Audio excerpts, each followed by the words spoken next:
Eh, Perkenalkan, saya adalah Abdul Rahim dari Application Specialist dari PT Unita Manada Perkasa untuk produk Scalar.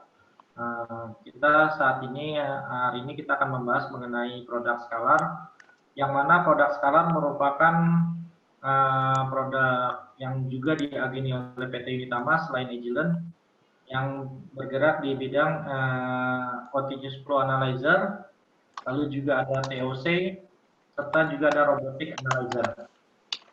Untuk saat ini yang akan kita bahas adalah mengenai Continuous Flow Analyzer, atau biasa dibilang dengan SUN Plus seperti itu. Ini saya bisa share di screen, bisa terlihat. Ini adalah salah satu bentuk alat tersebut, Scalar SUN Plus-nya. Dan alat tersebut ini berasal dari Nederland, Belanda. Dan ini beberapa aplikasi yang memang dapat dianalisa oleh Scalar SUN Plus. Di antaranya dibagi dalam beberapa market application. Kita bisa lihat di sini ada soil dan plan. Ada beberapa aplikasi bisa analisa untuk anion dan kation. Di antara lain adalah kalsium, nitramid, fosfat. Lebihnya di market deterjen. Mungkin yang saat ini kita bahas fokus adalah untuk yang di lingkungan, atau kita biasanya di water dan soil dan plant, seperti itu aplikasinya.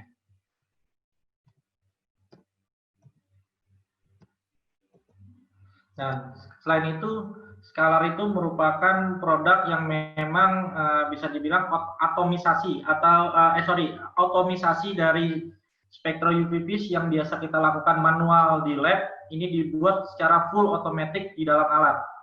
Yang mana prinsipnya tidak terlepas dari prinsip spektroskopi UV-Vis, seperti itu. Oleh karena itu, produk Scalar itu sudah mengadop standar-standar internasional. Di antaranya sudah adopt EPA, ASTM, ISO, AWAC, DIN, atau WES method, seperti itu. Jadi tidak perlu khawatir untuk alat Scalar tersebut, dia sudah mengadop regulasi-regulasi yang memang mengacu ke internasional. Gitu. Dan ini beberapa komponen dari alat SUN Plus-nya. Pertama yaitu autosampler. Kita bisa lihat situ ada autosampler. Lalu berikutnya ada chemistry unit. Nah, chemistry unit itu adalah mungkin secara analoginya kita anggap sebagai rumahnya. Jadi dalam satu chemistry unit ini kita bisa menaruh beberapa sampai dengan up to 5 parameter. Jadi di dalam chemistry unit itu atau di dalam satu rumah itu terdiri dari 5 kamar, yang mana kita bisa isi 5 kamar tersebut baik sekaligus ataupun kita mau bertahap. Jadi kita bisa memasukkan 5 parameter. Misalnya kita mau taruh nitrat nitrit, chrome 6, cyanida, fenol, maksimum sampai 5. Seperti itu. Lalu berikutnya adalah data acquisition atau instrument control atau software, kita sebut seperti itu. Dan prinsip Scalar itu sangat simpel ya. Ia memang prinsipnya itu robotik. Jadi semua yang biasa kita lakukan di lab itu secara manual, misalnya ada proses distilasi, destruksi, UV digestion, ataupun cadmium reduction, semua dilakukan di dalam alat.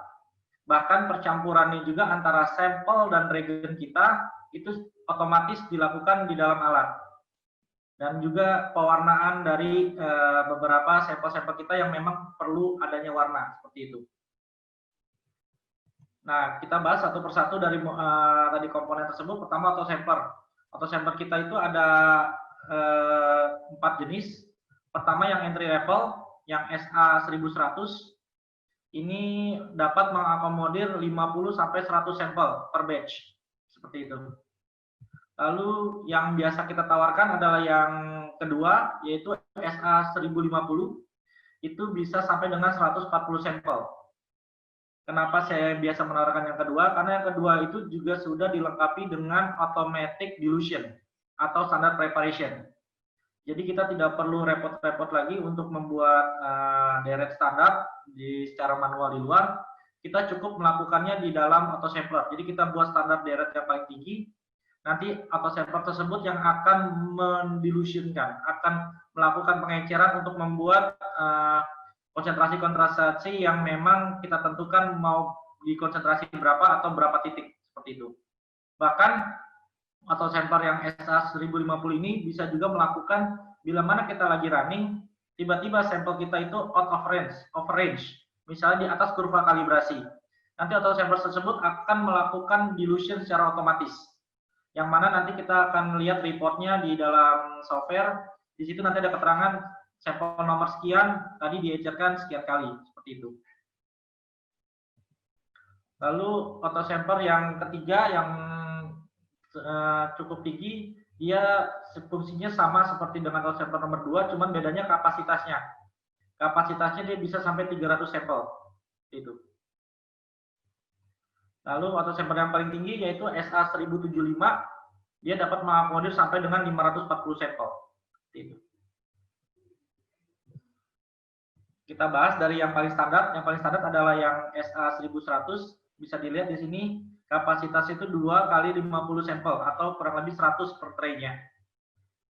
Dan ini juga sudah dilengkapi dengan rinsing pump. Jadi setelah pada saat kita inject sampel atau kita sedot sampelnya, lalu berikutnya untuk sampel itu secara otomatis akan melakukan rinsing untuk menghindari dari carryover.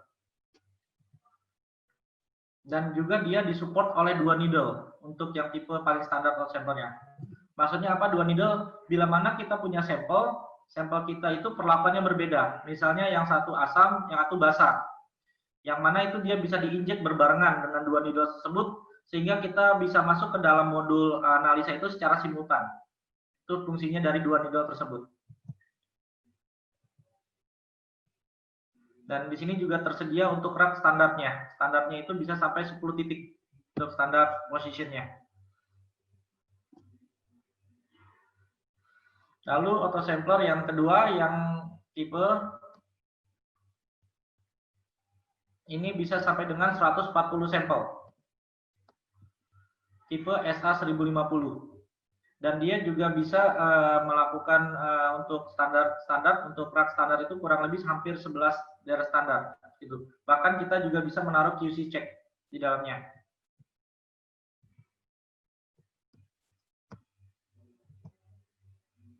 Lalu juga yang tadi saya bilang di awal, dia sudah dilengkapi dengan diluter atau dilution station. Bila mana kita ingin melakukan pengecaran secara otomatis. Sudah juga dilengkapi dengan rinsing pump. Lalu juga dia dilengkapi dengan 9 position untuk melakukan automatic preparation.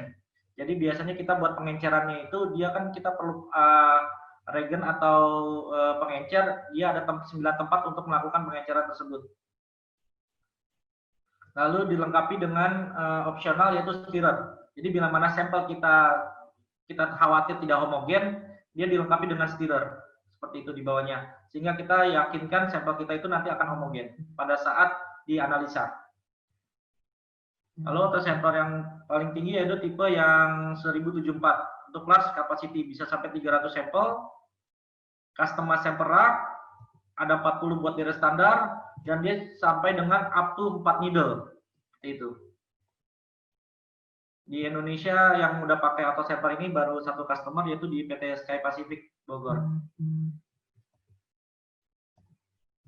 Lalu kita beralih ke chemistry station atau yang tadi saya sebut pengandaiannya itu yaitu rumah. Nah, di dalam chemistry station ini terdiri dari 5 line atau 5 kamar. Nah, kita bisa lihat di sini dia expandable from 1 sampai 5 chemistry. Jadi dia bisa naruh, biarpun kita sudah punya yang chemistry model SA5000 ini, kita mau isiin 1 dulu nggak masalah. Dia bisa up to 5 modul atau 5 chemistry.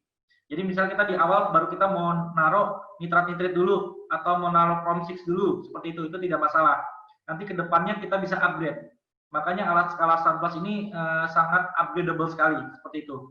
Bisa disesuaikan dengan kebutuhan kita, baik kebutuhan saat ini ataupun nanti kebutuhan future plan, seperti itu.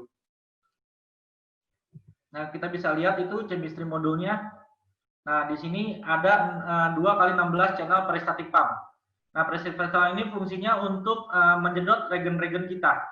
Jadi sebelum regen-regen itu masuk ke dalam chemistry modul, nanti disedot oleh peristatic pump, yang mana nanti percampuran atau pewarnanya secara otomatis di dalam chemistry section ini. Seperti itu.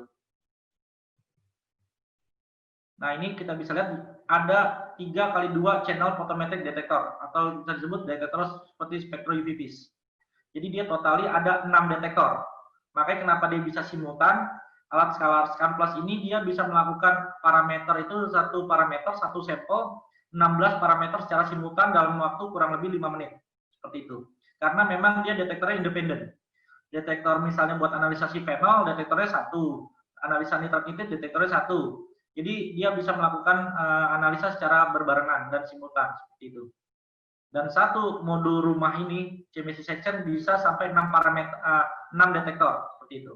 Sehingga kita bisa menganalisa 5 atau 6 parameter yang sangat simpel. Misalnya yang saya bilang simpel itu biasanya hanya perlu pewarnaan aja seperti chrome 6 ataupun analisa fosfat. Tapi kalau udah bicara seperti fenol yang ada distilasi ataupun cyanida yang ada distilasi maupun UV digestion, dia tidak sanggup si modulnya ini chemistry section-nya. Dan ini manipulation yang bisa terjadi di dalam rumahnya ya tadi ya, atau chemistry modulnya. Ada addition atau dilution, ada mixing, ada filtrasi kita sebut. Lalu juga ada heating, dia ada suhu juga bisa sampai dengan 110 derajat Celcius. Lalu ada solvent extraction, lalu juga ada distillation, cadmium atau ion exchange column, dan yang terakhir ada UV digestion. Ini manipulasi-manipulasi yang biasanya kita lakukan di luar atau di lab basah, ini kita lakukan di dalam alat secara otomatis. Seperti itu. Dalam waktu yang cukup singkat, kurang lebih sekitar 5 menit. Lalu jenis-jenis detektornya. Jenis-jenis detektornya juga ada beberapa variasi. Jadi ada detektor visible, ada detektor UV atau IR detektor, fluorimeter, IC atau ion selektif, ada pH meter, ada flame photometer bila mana kita mau analisa kation, ada conductivity meter, ada amperometric detektor. Jadi kita banyak jenis varian detektornya. Tapi biasa yang kita gunakan adalah detektor UV-Vis atau visible seperti itu untuk analisanya.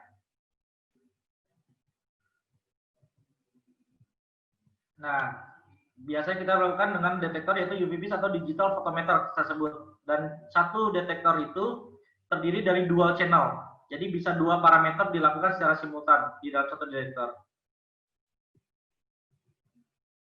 Dan filternya dari panjang gelombang 340 sampai dengan 1100. Oleh karena itu, alat skalar ini bisa dibilang alat customize.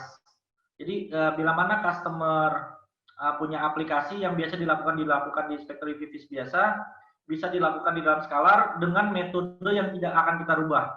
Jadi kita akan mengikuti metode yang memang sudah diadopt atau sudah dilakukan di lab tersebut. Itu.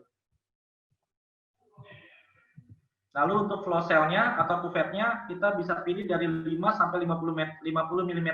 Bahkan sekarang kita sudah ada cuvet kita sebut fiber optik itu sampai dengan 250 cm.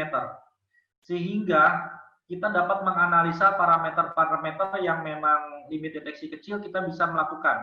Seperti contoh fenol. Fenol itu kita bisa melakukan standarnya bisa sampai 1 ppb.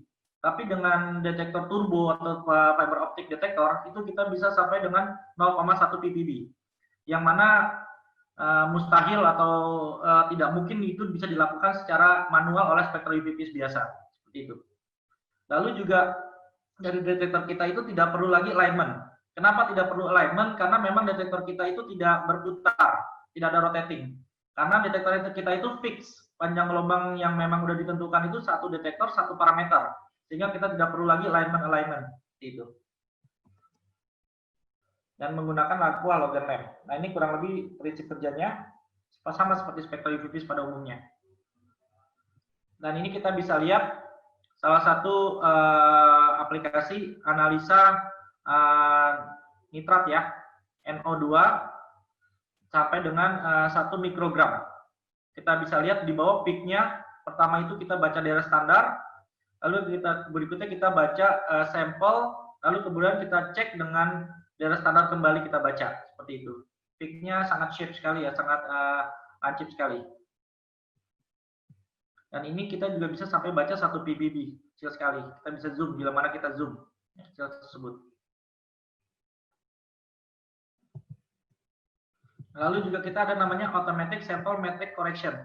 Ini bila mana kita analisa air laut yang mana mengandung kandungan garamnya cukup tinggi, dia sudah dilengkapi dengan automatic sample metric correction untuk mengkoreksi pembacaan pengganggu bila mana terdapat pengganggu dari garam.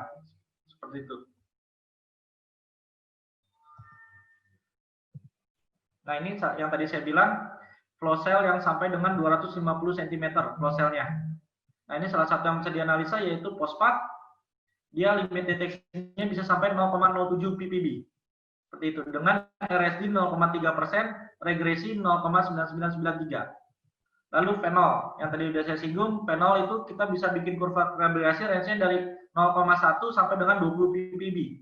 Dengan detection limit 0,12 ppb. Seperti itu. Ini sangat berguna sekali di customer-customer yang terutama bergerak di bidang lingkungan ya. Seperti itu. Karena memang fenol merupakan parameter wajib yang dianalisa di dalam air. Nah, ini salah satu detektor yang tadi saya bilang yaitu flow cell atau turbo detektor. 250 cm flow cell-nya. Kita bisa lihat di sini. Nah, ini dia ada housing seperti gelas ini adalah seperti kuvet. Lingkarannya seperti itu. Ini kurang lebih 250 cm. Panjangannya. Karena prinsip spektro kan semakin panjang jalur sinar ditembakkan, maka makin sensitif analisa yang bisa kita lakukan. Seperti itu kurang lebih. Nah, ini sinar masuk, lalu sinar keluar ke detektor. Oke, sebelum saya lanjut, mungkin saya coba share untuk videonya. Ini salah satu video dari Scalar yang dilakukan di Breda.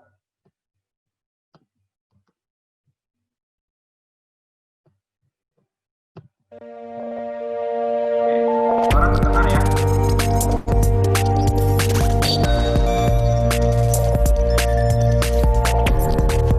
Nah, ini yang biasa kita lakukan di web, kita menyiapkan sampelnya saja.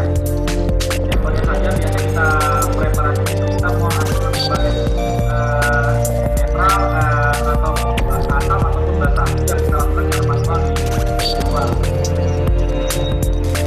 Preparasi sampelnya. Ini akan saya bekerja. Ini lagi bikin standar solution, lagi bikin sampel previewnya biar standar. Seperti itu otomatis kita ada standar yang bagus saja.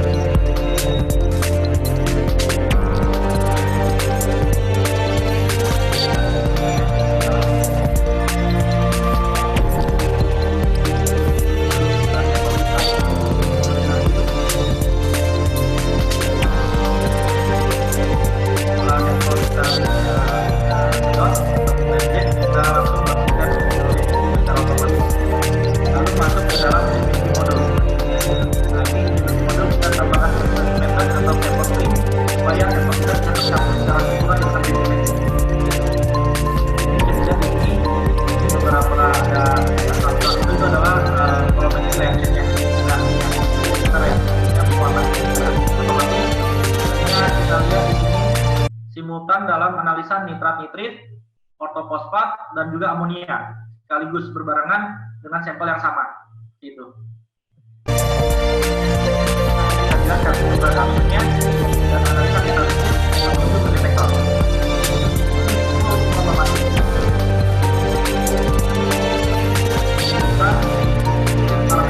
Parameter. Nah, ini salah satu yang saya bilang di awal, bila mana kita sampelnya ada out of range, nanti secara otomatis autosampler tersebut akan mengencerkan sampel yang out of range tersebut.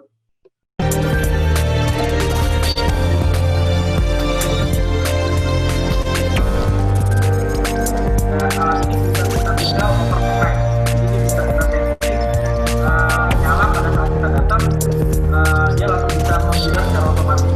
Jadi kita tinggal ini 140 sampel, total sampelnya yang bisa digunakan oleh customer.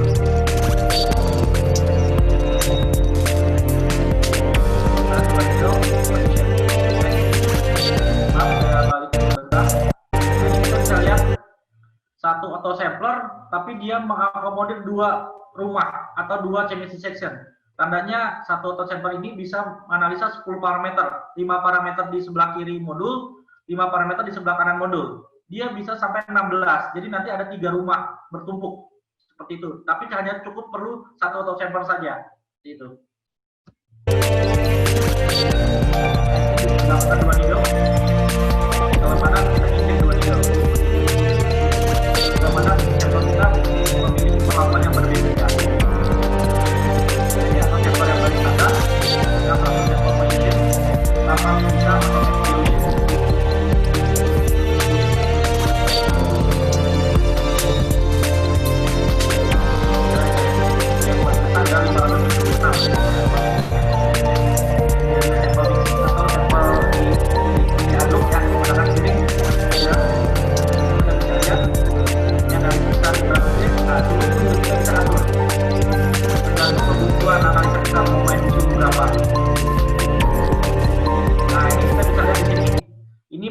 distilasi secara otomatis, inline distillation.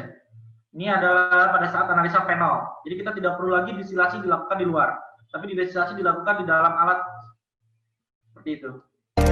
Salah satu contoh analisa fenol ya. Nanti ada proses dialisis. Dialisis ini adalah filtrasi.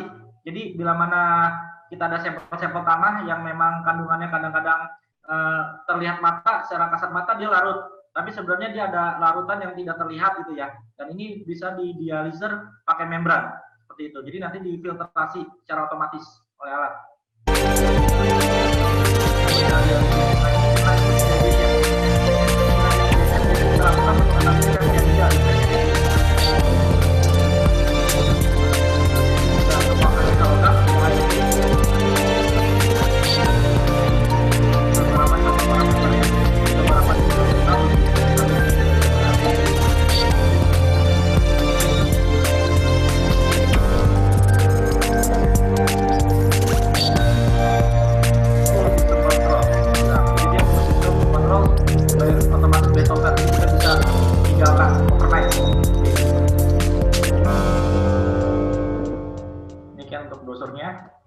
Untuk videonya, kita lanjut lagi ke presentasi.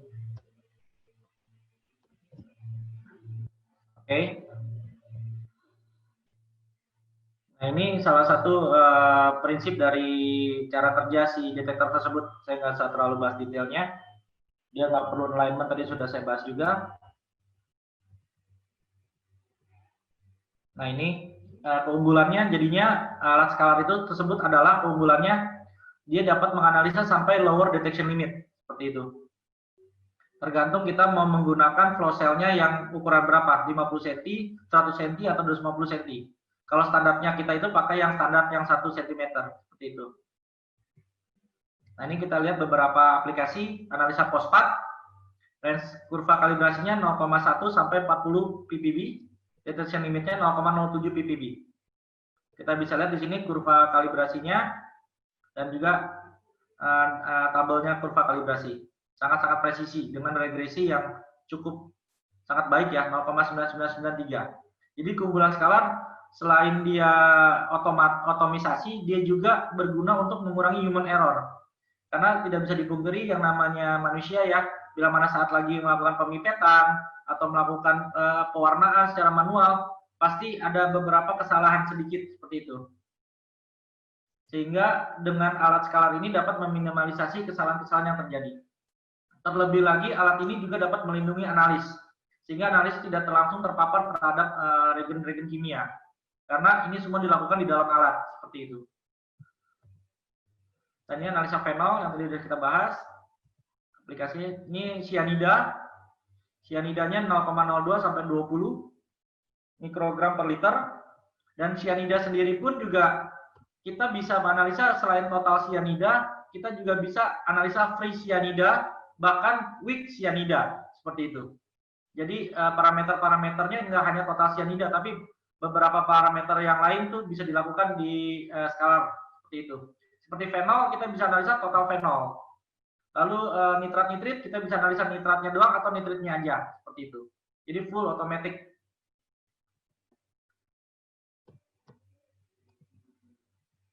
Ini beberapa additional tambahan ya, bila mana kita mau beli opsional. Ada automatic region switch over, ini berguna bila mana kita mau tinggal alatnya semalaman. Jadi pada saat analisa sudah selesai, si alat tersebut akan men-switch si alat kita itu untuk dibilas. Karena kan kita takut karena kan kita ada cubing-cubing ya. Takutnya sampel-sampel kita tuh menempel di cubing sehingga kita perlu melakukan pembilasan. Sebelum ataupun sesudah analisa kita akan melakukan pembilasan. Seperti itu. Nah, ini dia di sini taruh alatnya tadi yang alat otomatis itu bisa startup dan shutdown secara otomatis. Nah, ini tampilan dari kurang lebih dari softwarenya ya. Seperti ini, mungkin kurang terlihat ya, kecil. Di sini bisa lihat kita ada standar 1, standar 2, internal calibration. Jadi kita tuh bisa setting enak. Misalnya kita udah bikin baca dari standar, lalu berikutnya kita mau baca sampel, lalu kita selipkan lagi standar untuk ngecek alat kita masih tepat apa tidak pembacaannya, seperti itu. Itu bisa dilakukan.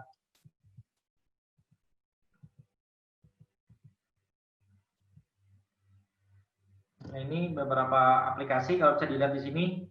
Di sini ada amonia, iron, magnesium, nitrat, chloride, kalsium. Ini semua simultan dilakukan.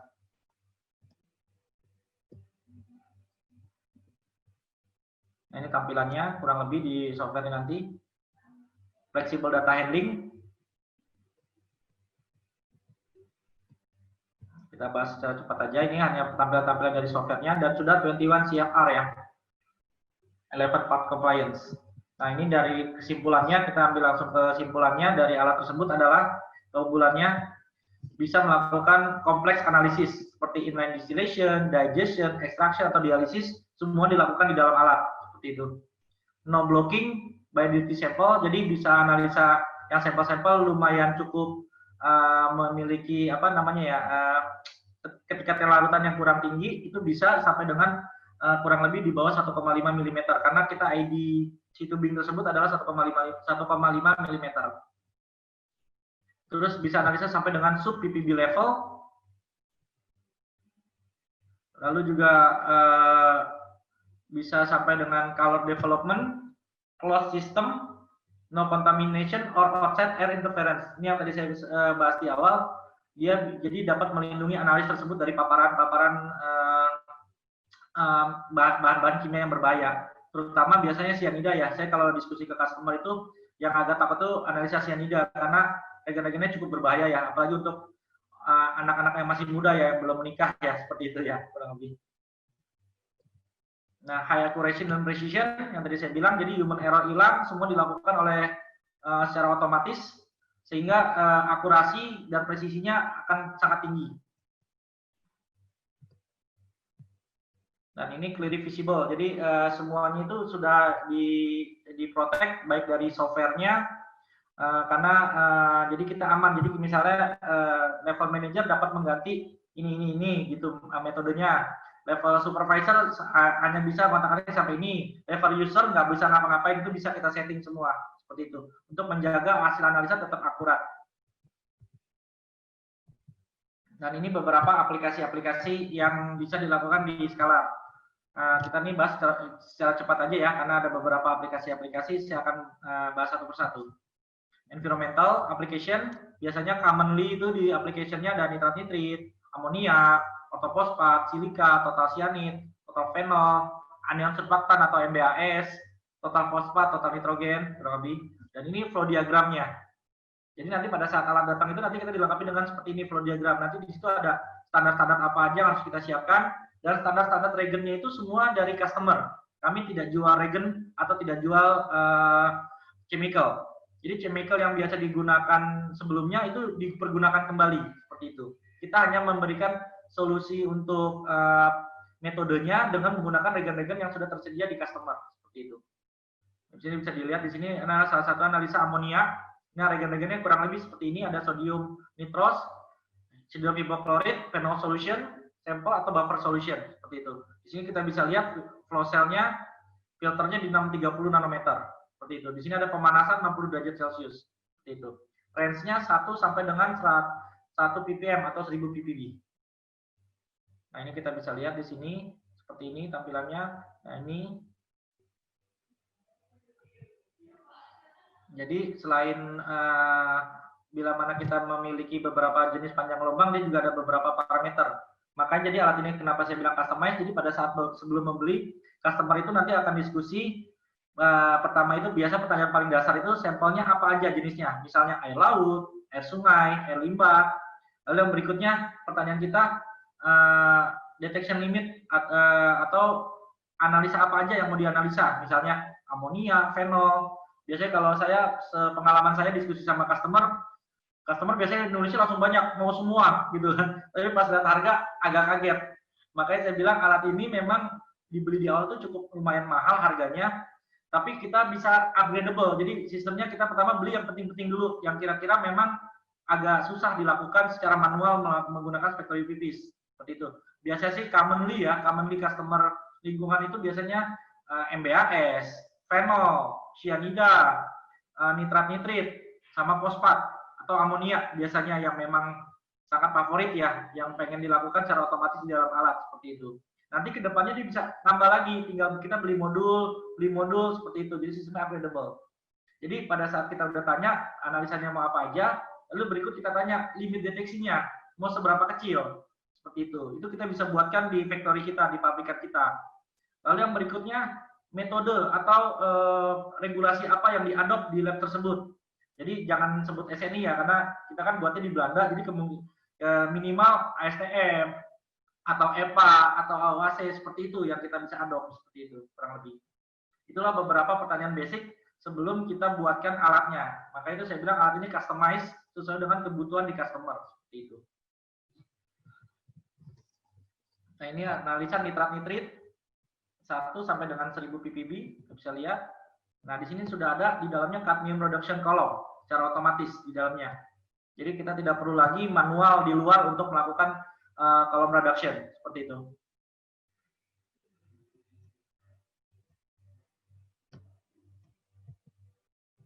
Ini ada color reaction. Nah, ini analisa nitrat nitrit 5 ppm. Ini progres saya cepetin aja. Ini salah satu fenol yang agak ribet.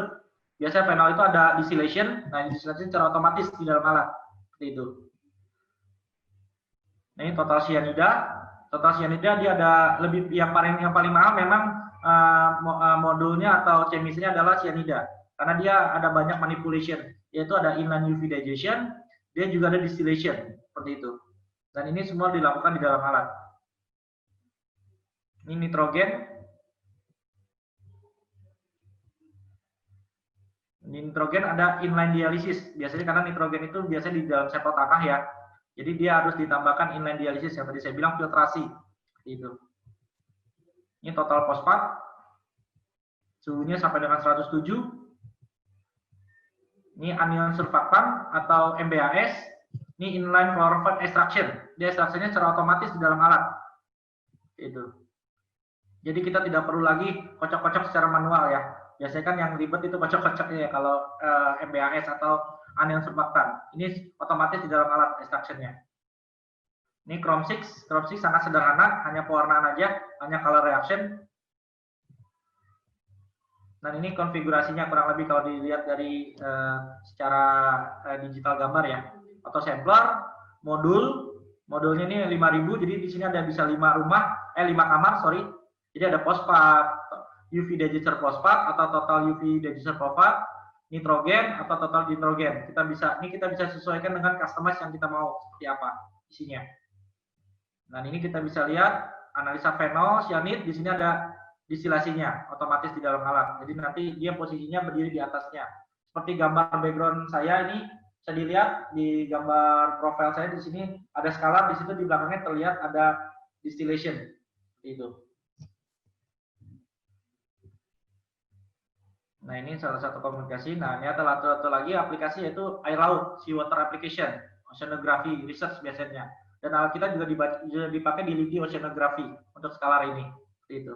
Dan biasanya common application di seawater ada nitrat nitrit, amonia, atau fosfat, silika, NO2, dan dissolved oksigen karbon. Itu. Dan ini salah satu konfigurasinya di seawater. Dan ini limit deteksinya. Air laut, tanpa perlu preparasi, air lautnya, sampel air laut langsung dibaca. Ini analisa amonia, nitrat nitrit, dan fosfat. Bisa dilihat di sini range-nya, minimum detection limitnya, sangat-sangat kecil. Seperti itu.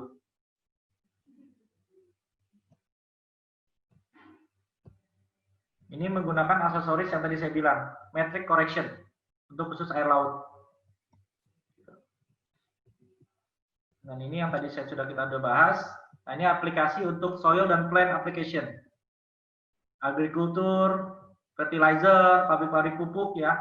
Biasanya analisanya amonia, NO3, ortofosfat, kalium, karbon, boron, cation exchange, Ca, Mg, seperti itu. Ini beberapa aplikasi. Nah, ini analisa boron, biasanya kan bisa dilakukan di AS atau di ICP, di skala pun juga bisa dengan prinsip spektroivivis. Boron range-nya 0,04 sampai 2 ppm, seperti itu. Nah, boron sangat simpel, hanya perlu color reaction saja. Nitrat di tanah, pakai sistem dializer, karena ingat sampel tanah harus menggunakan dializer. Dan juga cadmium reduction column, otomatis dalam. Olsen P. Nah, lalu untuk bisnis aplikasi minuman, biasa di luar negeri sangat famous ini.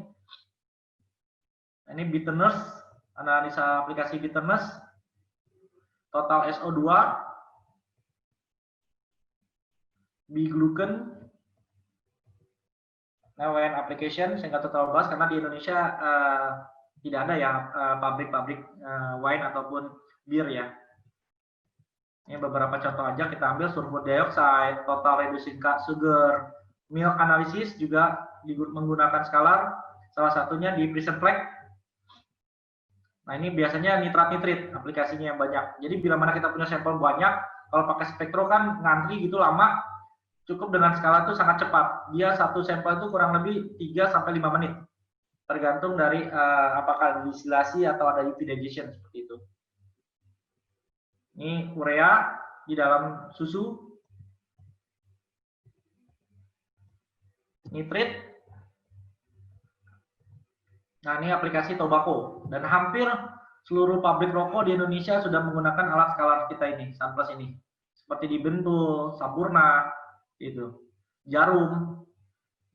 Ini analisanya untuk nikotin, total reducing sugar, nikotin, analisa nikotinnya. Lalu food application. Food application itu beberapa parameternya. Terus fertilizer. Fertilizer untuk pupuk.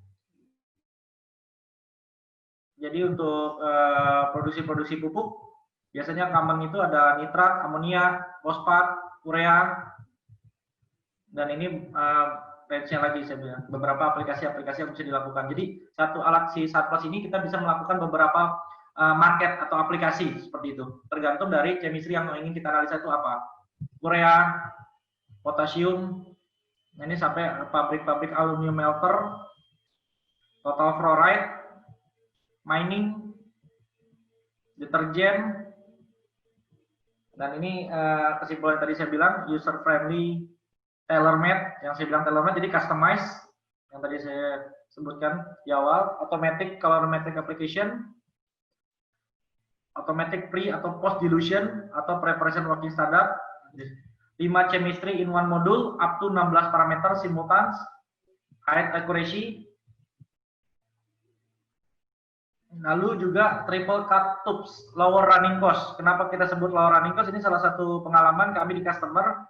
Setelah biasanya mereka melakukan analisa itu menggunakan spektroivivis, tapi setelah udah pakai Sunplus, mereka dapat menghemat regen itu kurang lebih hampir 50-60%. Kenapa bisa seperti itu? Karena regen yang kita gunakan sangat sedikit. Karena kan kita pakai cubing-cubing kecil ya. Dan juga bikin dari standarnya pun juga otomatis di dalam alat. Sehingga mengurangi konsumsi regennya itu sangat signifikan. Selain itu, selain penggunaan regennya jadi berkurang drastis, dan juga limbah. Karena di Indonesia kan, atau di negara manapun, limbah itu bayar kan. Kita nggak bisa main buang limbah sembarangan. Pasti kita kasih ke pihak ketiga. Itu kan ada cost juga di situ. Nah, dengan penggunaan regen yang berkurang 50-60%, otomatis secara tidak langsung limbahnya pun akan berkurang. Sehingga regen-regen yang bekas-bekas itu akan reduce. Sehingga kita limbahnya juga bisa berkurang sampai 50-60%. Kurang lebih seperti itu. Automatic startup, start down yang tadi saya bahas, jadi kita ditinggalkan semalaman. easy to use photometer, no alignment yang tadi saya bilang sudah dibahas. Ini adalah resume-resume dari presentasi yang tadi saya sampaikan. Lalu juga udah GLP yang tadi ada 21 CFR seperti itu. Real metric correction buat salinity variation, jadi bila mana ada sampel air laut yang tadi pakai correction, detektor correction itu, all application according EPA, standard method, ISO, ISTM, ataupun yang lainnya, seperti itu. Jadi alat kita itu akan mengadop metode-metode yang memang sudah famous atau sudah familiar di dunia, seperti itu. Nah ini untuk softwarenya, kelebihan dari softwarenya user friendly, kontrol up to 16 parameter dengan satu interface seperti itu. Dari segi softwarenya keunggulannya easy to use graphic display yang tadi saya sampaikan, tadi ada tampilan dari softwarenya ya, real time editing, import to Excel atau ke LIMS, real time result calculation atau recalculation atau peak editing. Jadi dia bisa, yang tadi saya bilang, bisa automatic dilution sehingga dia langsung otomatis calculation secara otomatis. Extend data validation capability, termasuk calibration statistik. Ya biasa ini dilakukan oleh teknisi, tapi biasa nanti customer-customer yang sudah lumayan cukup biasa menggunakan scalar, dia nanti kita akan ajarkan cara-cara calibration internal seperti itu atau validation internal. Yang tadi saya bilang password protection dan 21 CFR compliance. Oke, demikian untuk presentasinya. Mungkin sedikit saya akan share mengenai aplikasi-aplikasi apa aja yang bisa dilakukan di SunPlus. Nah, bisa dilihat di sini. Saya zoom sedikit. Nah, ini beberapa parameter-parameter yang bisa dilakukan di analisa di Scalar SunPlus. Bisa dilihat di sini, dan ini sudah dibuat beberapa metode-metode. Jadi kalau misalnya itu nih kita klik, dia langsung ke metodenya. Jadi itu metodenya nanti udah ada cookbooknya. Jadi udah tahu standar reagennya itu apa yang harus disiapkan, berapa konsentrasinya, lalu juga cara percampurannya bagaimana. Itu diajarin semua. Jadi di Belandanya nanti pada saat dibuatkan, nanti kita dibuatkan juga cookbooknya seperti itu. Jadi pada saat sampai di Indonesia atau di customer hanya cukup melihat cookbooknya untuk menyiapkan regen-regen ataupun cara preparasinya seperti itu. Ini coba saya klik ya, ini bisa atau enggak saya klik. Kalau biasa presentasi biasa sih bisa saya klik. Ini misalnya kita phenol, kita total phenol ya. Kita klik. Nah, ini kelihatan kan langsung ke metodenya kan, scalar method. Di sini lengkap. Sudah ada range-nya mau berapa, panjang gelombangnya, regen-regennya yang harus disiapkan, distillation regennya, diset water, stock buffer, lengkap. Jadi nanti seperti ini nanti tampilannya pada saat alat tersebut sudah datang ke customer seperti itu. Jadi regen-regennya semua umum, kita nggak jual regen seperti itu. Nah, terkadang juga ada customer yang mengeluhkan karena kan beberapa regen-regen itu kan sudah mulai apa ya, discontinue ataupun dilarang ya, forbidden ya, dilarang, udah prekursor ataupun udah sulit didapatkan gitu kan. Nah ini regennya gantinya pakai apa? Nanti tim aplikasi kami yang di Belanda, di Breda itu akan membantu updated internasional. Oh, regen ini bisa digantikan oleh regen ini, tapi dengan konsentrasi yang seperti ini, percampuran seperti mana gitu loh. Nanti itu selalu diupdate seperti itu.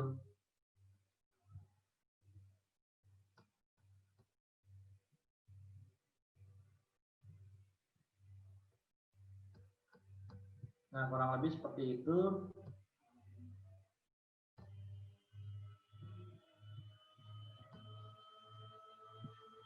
Oke, Pak Luki, sepertinya sudah. Bila mana ada pertanyaan, mungkin nanti akan saya jawab via chat ya. Ya, Pak Baim, terima kasih. Nah, itu ada 3 pertanyaan dari Pak Ahmad Bustomi, Pak Nasep, dan Pak Chandra, Pak. Oke, saya jawab ini aja ya. Secara lisan boleh.